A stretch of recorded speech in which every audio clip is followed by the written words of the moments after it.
Hey there, friends. Welcome on into a D2 hockey preview and recap. This past weekend, the Flames heading out to Kentucky, taking down Louisville in 2 games straight. But this weekend comes into town Penn State. Joining me here is Pat Strawn. I'm Rett McGibbon. But first off, you go out to Louisville. It's a pretty solid team in your region, and you're able to knock them off twice. That's good stuff. Yeah, not only knock them off, but you kind of defeat them heavily-handedly. I mean, they win 4-2, then go down 0-1 in game number 2, and then what happens? They beat them 9-3. Kind of plethora of scoring coming from the way of the whole team, and it really looked good. Jamie Crane kind of led the way in scoring with also 3 goals, got his first hat trick at the D2 level. Robert Ward does what Robert Ward does. He's going to score. Also, Paul Lamoureux knocked in 2 as well, and then they got some other guys contributing too, such as Andy Clark, Crilly, Heisey, I believe, as well. So definitely good scoring coming from not only top line, but even from all the other lines as well. Yeah, it's really a team that scores by committee. When you talk about, Crilly's a guy that's on the top line, but even their fourth line, Wiesner, Niederer, and Flanders, they're guys that can put the puck in the back of the net and also play a two-way kind of grinded out game. So this is a team on the forward end of things that's set up nicely for the entire year. Yeah, absolutely. And I think you just touched on that fourth line, but let's talk about that third line. I think they got Jeff Wilson, Heisey, and then Matthew Perry. Those guys are flying. I know when we watched them this past season or the last couple of games when they played at home against Tech and also against Wake Forest, you really saw that line kind of dominate on the PK, especially Wilson and Perry, because they did an excellent job really using their speed to force an aggressive forecheck and also really kill a lot of valuable time on the special team. So I think that's going to be a huge factor when they go down the road, because the PK has really been dominant, and those 2 guys have been headlining it. Yeah, I don't think there's many teams in the league that expect to play a team that has a guy like Matthew Perry on the third line. That guy can flat out fly. Yeah. And on a lot of teams, he'd be on the top 2 lines making stuff happen. And for the Flames, he's been an offensive impact for about every game, just using his speed and making the defense back in, and it allows Wilson and Heisey to kind of play their game.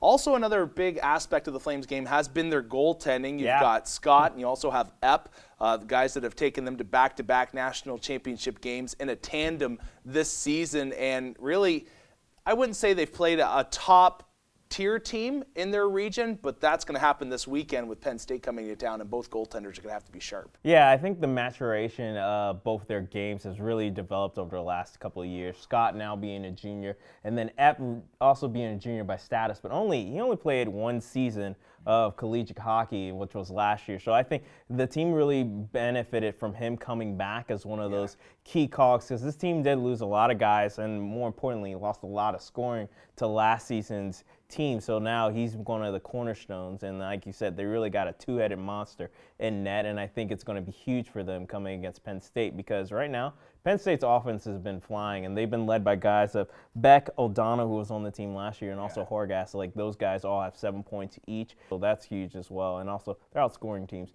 25-6. And you know what a key factor is? And this is how you know they're a good team.